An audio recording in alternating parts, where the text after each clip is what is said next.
You don't expect a baby shower to have guest list landmines. You expect cupcakes, not crisis management. I was 29, a neonatal nurse, who measured chaos by heart rate and oxygen saturation, not by seating charts. On paper, I had done everything right after my quiet breakup with Evan last year, moved apartments, changed routines, stopped orbiting his family's holidays. My boyfriend now, Marcus, wasn't the baby's father. I got pregnant after we started dating, and he accepted we were building a home that wasn't textbook but was solid. In the archetype parade, he's the steady builder, slow talker, eye contact, hands that fix cabinet doors without being asked. My mother, Linda, is the classic peacemaker bureaucrat hybrid, Midwestern transplant in Sacramento, with a spreadsheet for feelings. You know this type. She believes logistics can dissolve tension the way warm water dissolves sugar. It works until the clumps are grief and pride.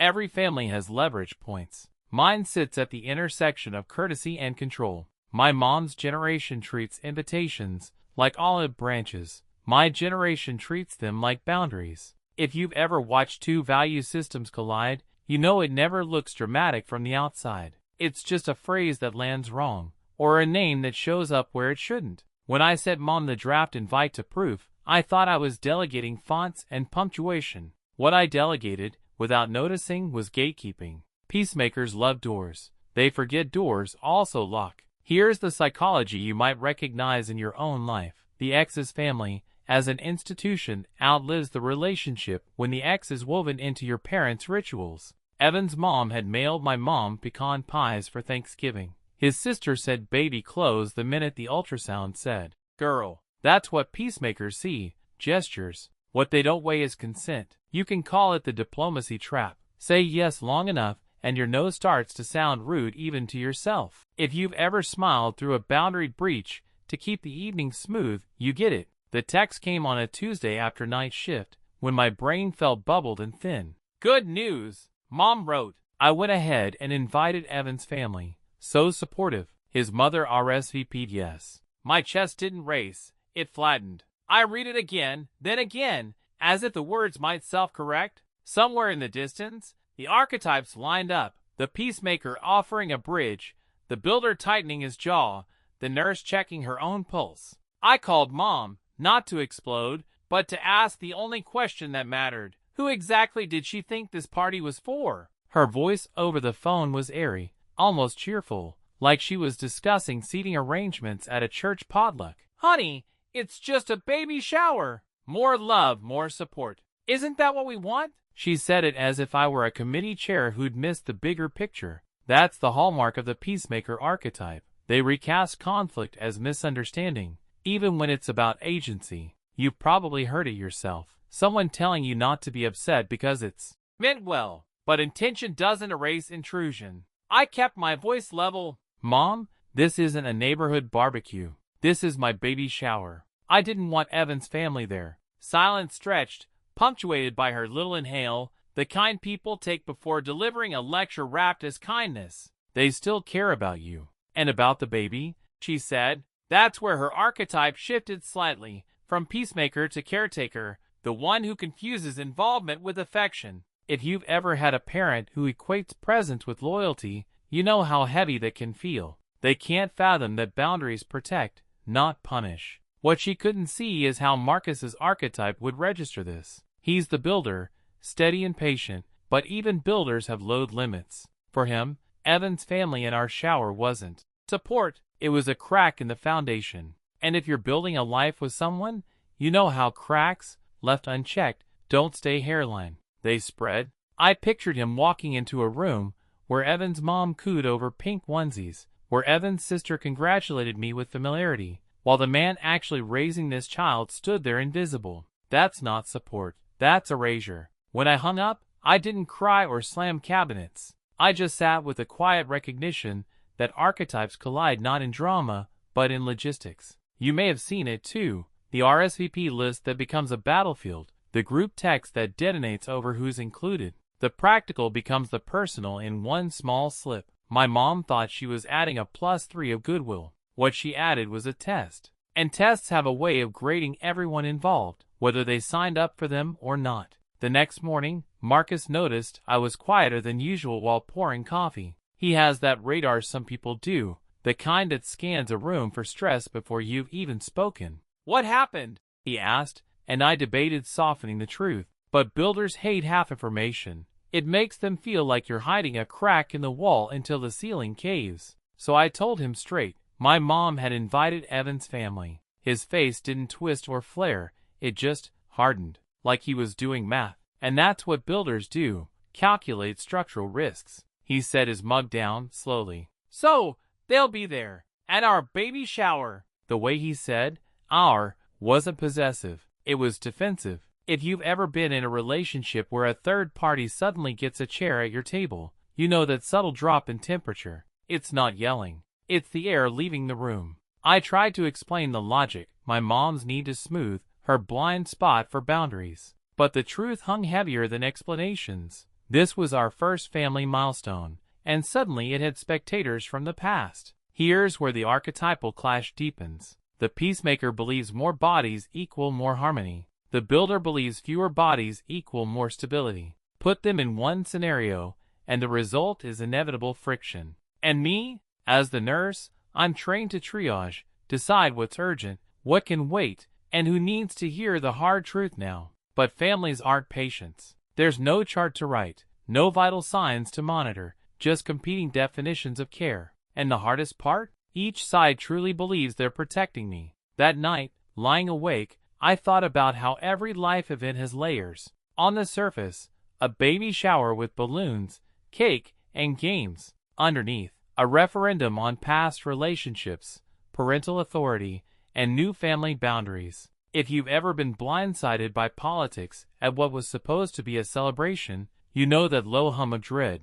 It doesn't roar. It just sits there, waiting for the day itself, when politeness collides with history and everyone pretends it's fine until it's obviously not. The invitations went out the following week, and with them came a shift I could feel in my stomach. Mom forwarded me Evan's mother's cheerful reply, full of exclamation points, and talk of bringing her famous pecan tart. If you've ever had someone cross a line with a smile, you know how disorienting it is. They're not hostile, not rude, just oblivious. That's what makes it tricky. How do you object to kindness without sounding cruel? It's the classic diplomacy trap again, the one that punishes boundaries but rewards appeasement. Marcus didn't say much at first. He just started spending longer hours tinkering with the crib, tightening bolts that were already secure. Builders channel discomfort into work, and if you've ever lived with one, you know the silence is not peace, it's effort. His way of saying, "I'm holding this together even if no one else sees the strain."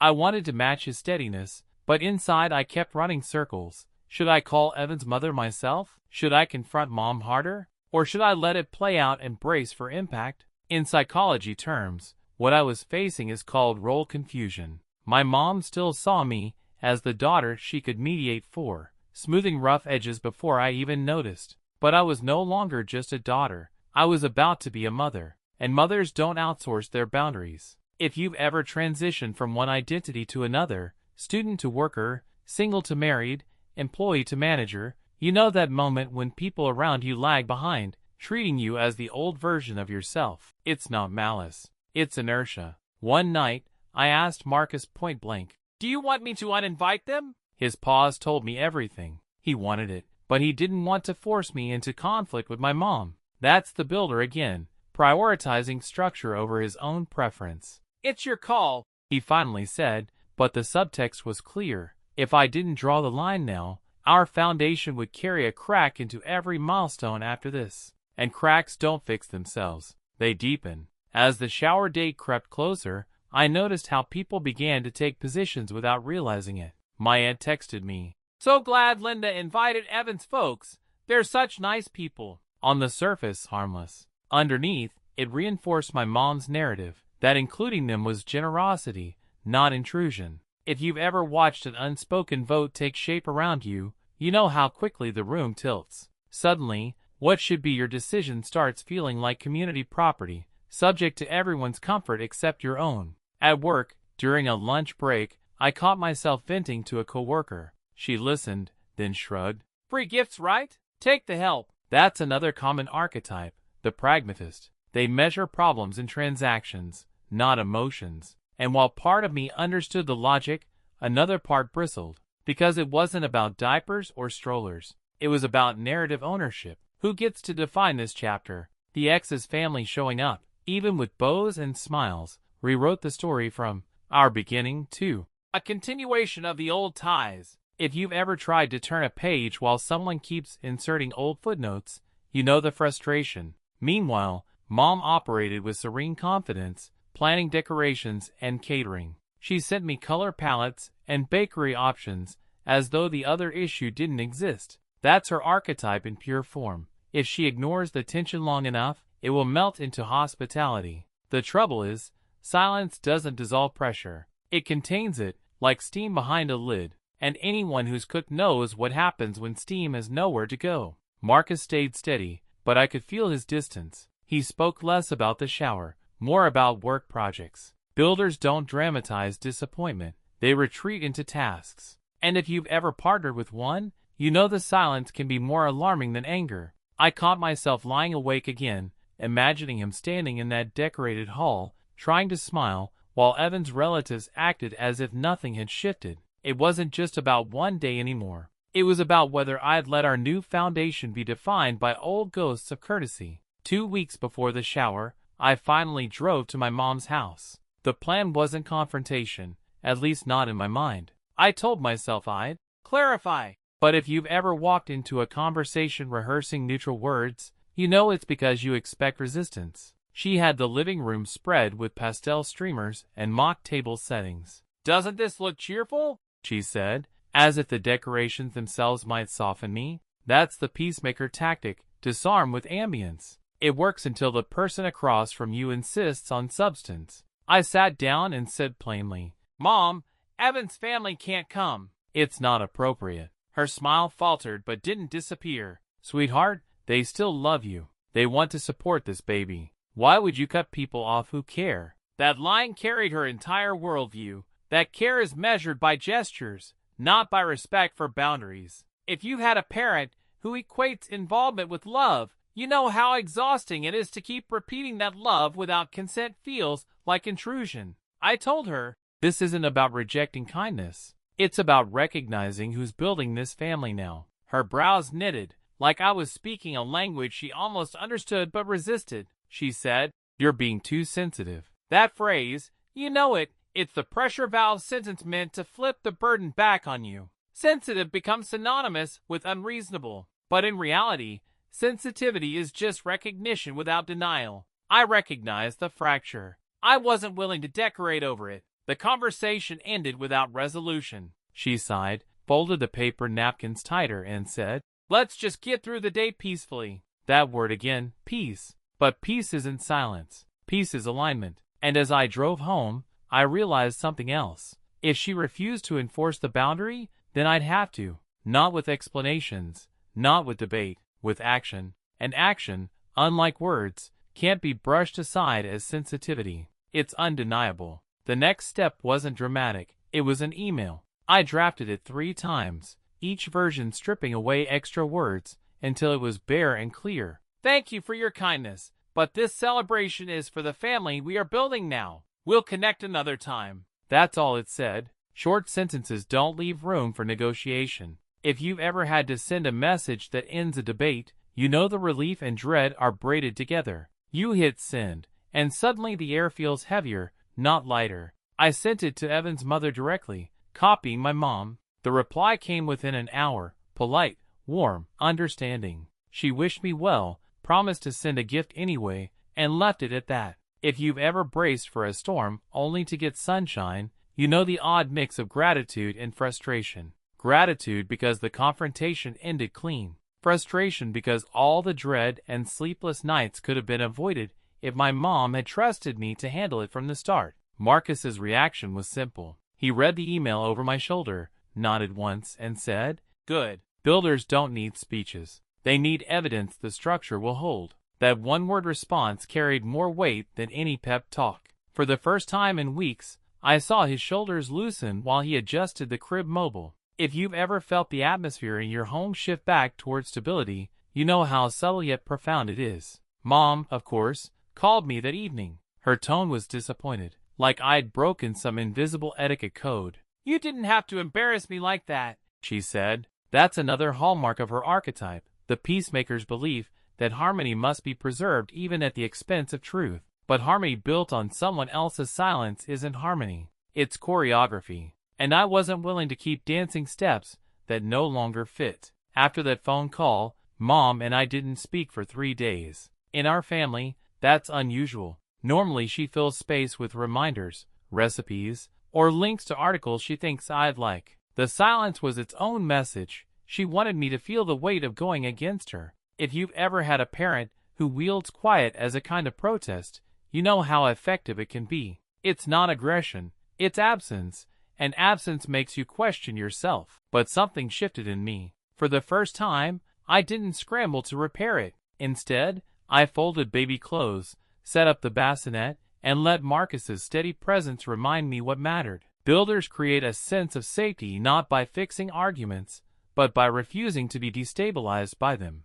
Watching him work calmly, I realized this is the family structure I needed to protect. The shower wasn't just a party, it was the first blueprint of how our household would function. Who gets a say, who sets the boundaries, and whose comfort takes priority. Eventually, Mom broke the silence with a text. "I'm still hurt, but I'll focus on making your day beautiful." That was her way of conceding without calling it that. If you've ever dealt with a peacemaker archetype, you know they rarely admit defeat directly. They reframe it as generosity, so they can preserve dignity. And honestly, I could accept that. It wasn't the apology I might have wanted, but it was movement in the right direction. By the week of the shower, the tension had settled into something quieter, like dust after a storm. Invitations stood, the guest list was final, and Evan's family was officially absent. But absence has weight too. I knew on the day itself, the room would still carry traces of what might have been, the invisible chairs we decided not to set. If you've ever enforced a boundary, you know the aftermath is rarely clean. It's relief woven with residue. And both are real. The morning of the shower, I woke up early, half expecting a last-minute crisis. But the house was calm, the decorations at the venue were already set, and Marcus was humming while tying balloons to the stroller we'd borrowed as a prop. That calm steadiness, that's what builders do best. They anchor the day so everyone else can float without drifting too far. If you've ever been with someone like that, you know how much lighter events feel. Guests began arriving with wrapped boxes and pastel bags. The room filled with chatter, cousins juggling toddlers, friends from work trying baby shower games they didn't fully understand. And for a moment, it was exactly what it should be, a celebration. But beneath the laughter, I kept noticing the absence. No pecan tart on the food table, no familiar smile from Evan's mother across the room. And yet, instead of sadness,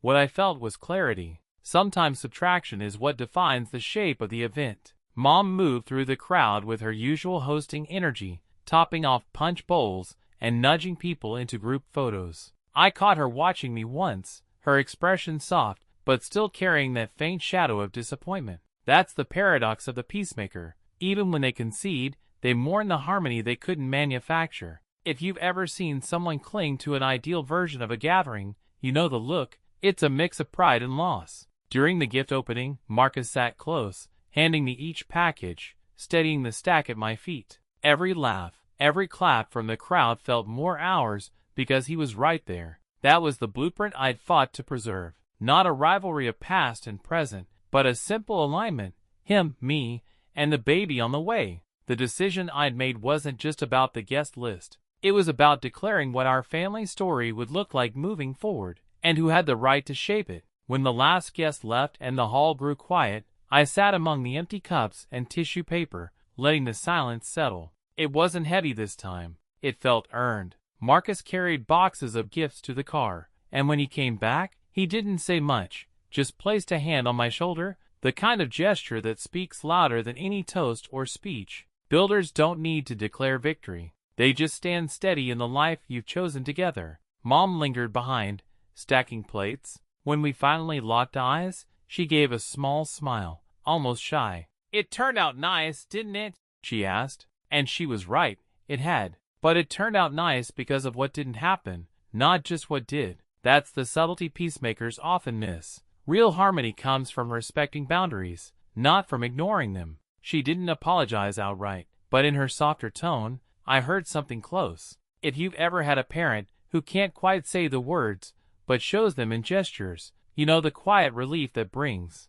Driving home, the car loaded with pastel bags, I thought about how every milestone writes a blueprint. The archetypes all played their part: the peacemaker who wanted inclusion, the builder who needed stability, and me, the nurse learning that triage doesn't just belong in hospitals. It belongs in families too. You decide what bleeds out and what you save. The day wasn't perfect, but perfection was never the point. The point was clarity, and clarity, once found, reshapes everything after it. If you've ever held a boundary and felt the ground settle instead of crumble, you know the kind of quiet triumph I carried that night. It wasn't about winning. It was about finally stepping into the role I was meant to play. Not just daughter, not just partner, but the mother of a family that began, unmistakably, on our own terms.